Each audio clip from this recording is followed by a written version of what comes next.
Assalamualaikum warahmatullahi wabarakatuh. Selamat malam Ibu Afiatin dan teman-teman. Perkenalkan, kami dari kelompok 6 yang beranggotakan Amelia Febrianti, Natasha Berliana, dan saya sendiri Tiu Indrianingsih. Pada kesempatan kali ini, kami akan membahas tentang pendekatan dalam konseling. Baik, pada slide yang pertama kami akan membahas tentang konseling direktif. Pendekatan ini bertolak dari asumsi bahwa manusia merupakan makhluk rasional dan memiliki potensi-potensi yang bisa dikembangkan ke arah positif atau negatif. Manusia dipandang tidak akan bisa berkembang secara otonom, melainkan butuh pertolongan orang lain agar bisa mencapai batas kemampuan secara penuh. Setiap orang merupakan pribadi yang unik yang memiliki aneka bakat dan kemampuan dan yang berusaha menata serta mengembangkan hidupnya dengan menggunakan potensi-potensinya yang unik itu.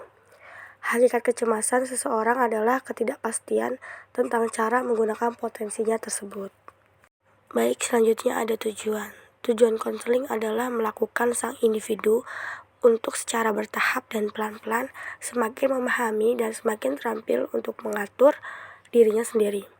Teknik-teknik yang perlu dilakukan meliputi mencoba menekankan agar patuh, lalu mengubah lingkungan, memilih lingkungan, serta mengajarkan aneka keterampilan yang diperlukan dan mengubah sikap. Tes-tes dan alat ukur lain juga perlu dipakai. Riwayat hidup konseli perlu diungkap agar konseling dapat dilaksanakan. Diagnosis dan prognosis merupakan keharusan. Klien harus dinasihati apa yang boleh dan tidak boleh dilakukannya. Pendekatan direktif ini biasanya cocok dipakai pada klien-klien normal yang butuh ditolong agar merasa siap menghadapi aneka tuntutan penyesuaian sebelum berkembang konflik-konflik di dalam dirinya. Selanjutnya ada langkah-langkah konseling. Langkah-langkah umum dalam konseling direktif ini antara lain analisis tentang klien, pensintezisan data untuk mengenali kekuatan-kekuatan dan kelemahan-kelemahan klien, masalah diagnosis, prognosis atau prediksi tentang pengembangan masalah selanjutnya, pemecahan masalah, tindak lanjut dan hasil-hasil konseling. Lalu ada konseling non-direktif. Pendekatan ini semula dikembangkan oleh Charles Rogers. Dewasa ini pendekatan disebut sebagai konseling yang berpusat pada klien.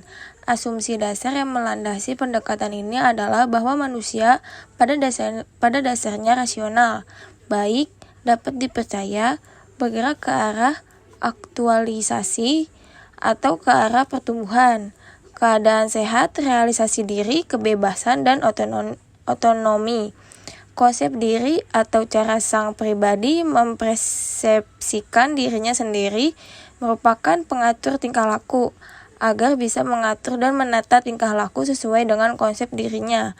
Maka, sang pribadi harus memiliki kontak yang baik dengan realitas. Selanjutnya ada tujuan konseling. Tujuan konseling adalah menolong konseli agar kembali mampu mengarahkan dirinya sendiri, serta mampu berfungsi secara penuh sebagai pribadi yang kongruen, masak, dan membuka diri terhadap pengalaman. Teknik-teknik konseling non-direktif ada bertanya dan memberikan pengukuhan, momongan, dan sugesti. Semua ini dilakukan secara terbatas. Peran utama sang konselor adalah mengkomunikasikan penerimaan, pengarahan, dan pemahaman. Sikap dasar yang dianut adalah bahwa seorang individu memiliki kemampuan untuk berkembang dan berubah, sehingga ia mampu memecahkan sendiri masalah-masalahnya. Selanjutnya, langkah-langkah konseling non-direktif. Teknik konselingnya dipusatkan pada si konseli, bukan pada masalahnya. Konselor memudahkan berlangsungnya proses konseling dengan cara sepenuhnya menerima konseli apa adanya, menciptakan suasana hangat penuh pemahaman, sehingga dalam suasana rasa aman semacam itu diharapkan konseli mampu menjadi dirinya sendiri dan mengungkapkan aneka perasaan serta sikapnya yang lebih dalam. Konselor tidak memberikan penilaian moral apapun, serta tidak menunjukkan rasa terkejut atau muak terhadap apa saja yang diungkapkan oleh konseli. Selanjutnya, tentang konseling elektif. Asumsi yang mendasari pendekatan elektif ini ialah bahwa individu secara berkala membutuhkan pertolongan profesional untuk memahami dirinya sendiri serta situasi-situasinya, dan mengatasi aneka permasalahannya. Pertolongan istimewa ini harus bersifat mendidik. Seorang konselor elektif berpendapat bahwa penggunaan sebuah pendekatan tunggal hanya akan membatasi gerak. Di samping itu, aneka sumber yang tersedia haruslah dimanfaatkan sebaik-baiknya untuk memberikan pelayanan terbaik kepada siapa saja yang membutuhkan pertolongan. Dalam melaksanakan tugasnya, konselor elektif mengikuti sebuah filsafat dan arah yang konsisten. Sedangkan teknik-teknik yang digunakan pun dipilih karena sudah teruji, bukan berdasarkan coba-coba belaka. Dalam konseling elektif, konselor memiliki kebebasan metodologis untuk menggunakan aneka keterampilan khusus yang dimilikinya serta memilih cara-cara demi memberikan pertolongan terbaik bagi konseli. Konseling elektif menekankan pentingnya diagnosis dalam memahami seseorang. Para konselor yang mengikuti model ini haruslah mengenal indikasi-indikasi dari aneka metode yang sudah dikenal luas serta harus mampu menggunakannya tanpa bias.